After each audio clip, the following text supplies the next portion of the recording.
Bugün şaşırtıcı bir şekilde 2 güncelleme de aynı anda geldi. Öncelikle Minecraft Beta 1.16.230.52 güncellemesi duyuruldu. Şu şirin minnak tatlı şeyler Minecraft Bedrock Edition'a da getirildi. Keçiler gibi önce yumurtalarını ekleyip daha sonrasında yaşam alanlarının otomatik doğma kodlarını haftalar sonra eklemek gibi bir şey yapmadılar. Artık denizin altındayken direkt karşımıza çıkabilecekler. Bildiğiniz üzere axolotlar çiftleştirilemez yaratıklar. Ancak elinize tropikal balıklı bir kova alırsanız onları besleyebilirsiniz. Yani bu şekilde peşinizden de koşturtabilirsiniz. Hem karada hem de denizde. Aksolotların saldırdıkları canlılar var. Bunlar mürekkep balıkları, normal balıklar, boğulmuşlar ve gardiyanlar. Aslında bunları yanımıza alarak gardiyanlara saldırmaya gitsek sarar ya. Aksolotların mavi olarak oluşması çok zor ama eğer bulursanız çok şirinler. Bu arada bu canlıları denizin dışında fazla tutarsanız kuruyorlar ve hasar yiyorlar. Bunun getirdiği çok güzel bir detay var. Eğer bu canlılar kururlarsa ölü taklidi yapıyorlar. Bu sırada zararlı moblar onun öldüğünü zannediyor ve ona saldırmıyorlar. İsterseniz aksolotları kovayla elinize de alabiliyorsunuz.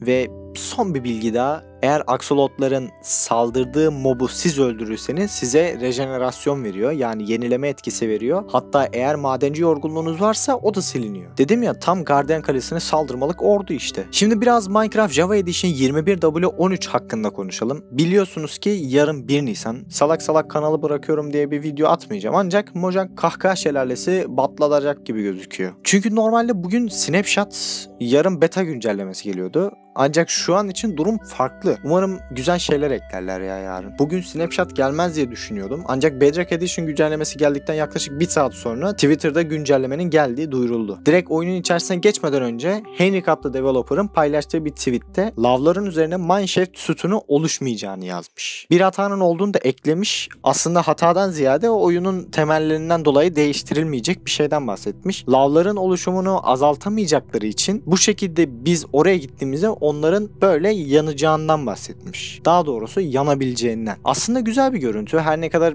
böyle yeryüzündeki lavların oluştuğu göletlerin orada yanan ağaçları görmekten nefret etsem de maden yolları için çıkan görüntü güzel. Bu arada bir de bu görüntü var. Gerçekten bu görüntü oyuna gerçekçi madenlerin eklenmesi gerektiğinin mesajını öyle güzel veriyor ki, Minecraft ekibi Microsoft'a geçtiğinden beri o kadar güzel kararlar alıyor ki dünyanın en güzel oyunu olmayı benim gözümde sonuna kadar hak ediyor. İşte birkaç dakika önce gelen son gelişme.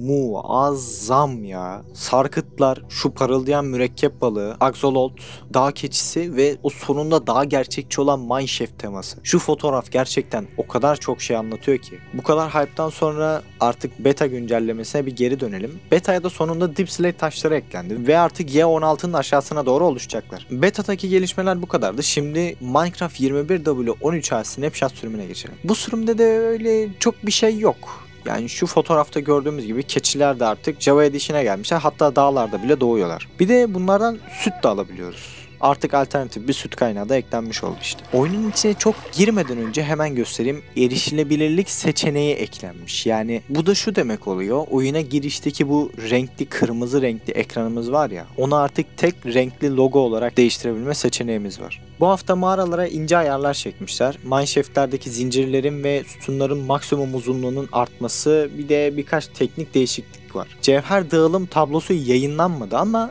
cevherlerde de değişimler varmış. Yani biraz daha fazla demir eklemişler. Bir de şu önceden elmaslardaki damla oluşumlarının küçültülmesinden sonra araya birkaç tane büyük elmas damlası eklemişler. Yani birkaç tane daha böyle araya böyle serpiştirilmiş büyük elmas damlaları olacakmış. Tozlu karları blok olarak eklememişler ama kovadayken şu anda yere koyabiliyoruz ve bunların üst üste olduğu bir yerde eğer ayağımızda deri bot varsa artık daha hızlı tırmanabiliyoruz. Tabii bu daha hızlı dememin nedeni Bedrock Edition ile alakalı. Tozlu karın dayanıklılığı arttırılmış. Eskiden daha hızlı kırılırken artık daha yavaş kırılıyorlar. Donma süresi 7 saniyeye, hasar alma süresi de 2 saniyeye düşürülmüş. Siz zaten karşılaştırmadan görüyorsunuz. Eğer ki yanıyorsanız veya çevrede yanan bir mob varsa tozlu karın içine girerse eriyor. Buharlaşıveriyor yani. Bak, eriyor dedim, su çıkmıyor ortaya, sadece buharlaşıyor. Eskiden olan kutup ayılarının, kar golemlerinin donması gibi hatalar giderilmişler.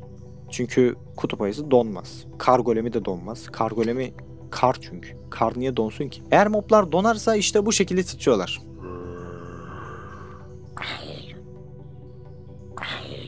Eskiden iskeletlerin başıboşlara dönüşmesi 30 saniye sürerken artık 7 saniye gibi tam donma süresine geldiği anda başlıyor. Bu arada atlarımızı deri zırh giydirirsek onları donma hasarından koruyabileceğiz. Tıpkı bizlerde olduğu gibi. Gerçekten oyundaki işlevsiz olan her şeye bir işlev kazandırmaya başladılar ya. Deri zırhsız böyle yola çıkamayacağız gibi gözüküyor. Yani illaki Ender Chest'imizde bir tane Shulker'ın içinde bir tane böyle bir deri zırh seti olacak. Benim için, atım için, bilmem neyim için böyle bir şeyimiz olacak yani. Daha çok sıcak ortamları seven modlar, örneğin Blaze, tozlu kardan daha fazla donma hasarı alacak. Takas yapan tüccarlar artık damla taş, sivri damla taş, köklü toprak ve yosun bloğu satacaklar. Son olarak bir de survival oyuncularını ilgilendirmeyen bir şey eklendi. Işık bloğu. Bu blok aynı bariyerlerdeki gibi sadece give komutuyla alınıyor. Komut ise bu şekilde. Bunu koyduğumuz yerde her sağ tıkladığımızda ışık seviyesi değişiyor. 15'e kadar kademesi var normal oyunda olduğu gibi. Kullanışlı bir şey, eklenmesi güzel olmuş. Bu güncellemede çok fazla hata düzeltmesi var. Hem Bedrock Edition için hem de Java Edition için. Ben bunları size okursam çok uzun sürer. Bu nedenle ayrı ayrı linkleri açıklamalar kısmına bıraktım. Dilerseniz oradan ulaşarak hepsini okuyabilirsiniz. Yarın 1 Nisan olacağı için bir güncelleme daha gelmesi muhtemel. Bu arada Discord grubumuza gelerek Secret Craft oyuncuları ile birebir konuşabilirsiniz. Ve kendi aranızda oyun da oynayabilirsiniz. Unutmadan her hafta yayınlanan güncelleme haberlerini kanalımda paylaşıyorum. Bir sonraki videoya kadar kendinize iyi bakın. Hoşçakalın.